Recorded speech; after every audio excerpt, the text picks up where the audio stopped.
Gaza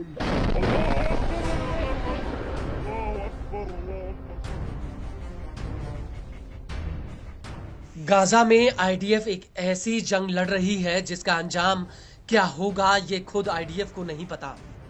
बल्कि जैसे जैसे ये युद्ध लंबा खिंच रहा है वैसे वैसे इजरायली सेना के लिए मुसीबत बड़ी होती जा रही है।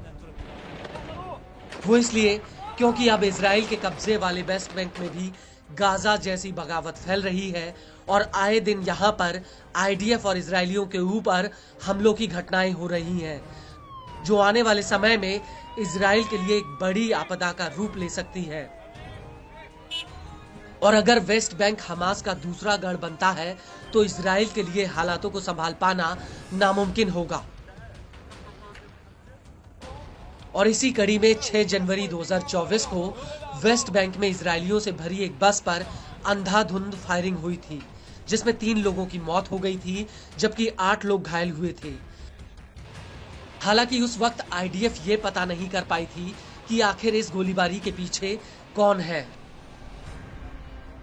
तो आपको बता दें, अब हमास की सैन्य शाखा अल कासिम ब्रिगेड्स ने इस हमले की जिम्मेदारी ली है। अल कासिम का कहना है कि उसने अल कुद्स ब्रिगेड्स और अल अक्सा ब्रिगेड्स के साथ मिलकर इस हमले को अंजाम दिया था।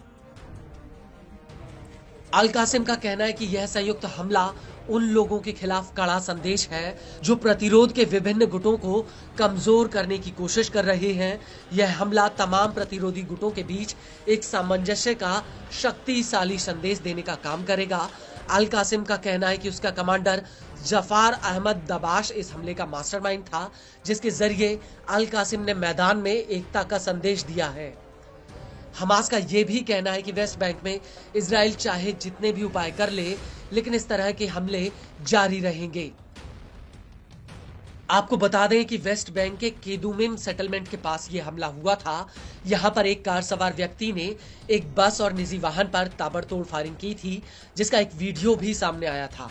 वीडियो में साफ दिख रहा था कि एक कार से 2 युवक उतरते हैं और वो उतरते ही दनादन फायरिंग शुरू कर देते हैं और तभी वहां से एक बस भी गुजरती है और ये हमलावर उस बस पर भी फायरिंग करने लगते हैं और फायरिंग के बाद दोनों मौके से भाग जाते हैं। इस हमले को लेकर टाइम्स ऑफ इजराइल का कहना है कि यह हमला उत्तरी वेस्ट बैंक के अल फुंदुक इलाके में हुआ था। वहीं दूसरी तरफ आईडीएफ ने उस वक्त कहा था कि यह अटैक रूट नंबर 55 पर हुआ, जो वेस्ट बैंक और तेल अवीव को जोड़ने वाला ईस्ट वेस्ट हाईवे है। यह नबलस का बाहरी इलाका है जो कई इजरायली सेटलमेंट्स और फिलिस्तीनी कस्बों के करीब से होकर गुजरता है। आपको बता दें कि वेस्ट बैंक में लगातार इजरायली सेना ऑपरेशन चला रही है, लेकिन इसके बावजूद हमास के हमलों में कोई कमी नहीं आई है।